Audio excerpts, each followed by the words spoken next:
আসসালামু আলাইকুম।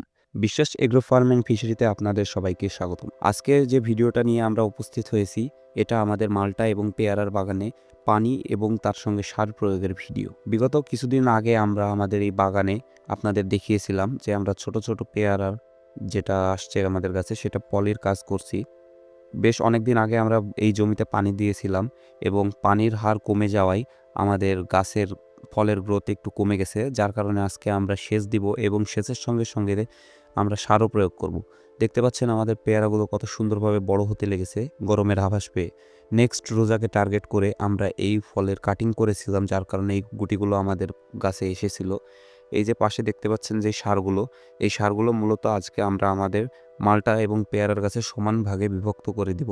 আলহামদুলিল্লাহ দেখতে পাচ্ছেন আমাদের মালটার গাছে অল্প বিস্তর ফুলও আসা শুরু করে দিয়েছে, কারণ এটার ফুল আসার সিজন সামনে। এই যে কলাগুলো দেখতেছেন, এই কলাগুলো মূলত আমরা আমাদের বাসায় খাওয়ার জন্য তৈরি করেছি বাগানের এক কোনায়, এবং দেখতে পাচ্ছেন আলহামদুলিল্লাহ 4টা গাছে 4টাই কাঁধি এসেছে। সবাই আমাদের জন্য দোয়া করবেন। যারা আমাদের ফেসবুক পেজ থেকে ভিডিওটি দেখছেন, আমাদের ফেসবুক পেজটি ফলো দিবেন, আমাদের ইউটিউব চ্যানেল থেকে দেখে থাকলে আমাদের চ্যানেলটি সাবস্ক্রাইব করে আমাদের সঙ্গেই থাকবেন। সবার জন্য দোয়া ও ভালোবাসা রইল। ধন্যবাদ।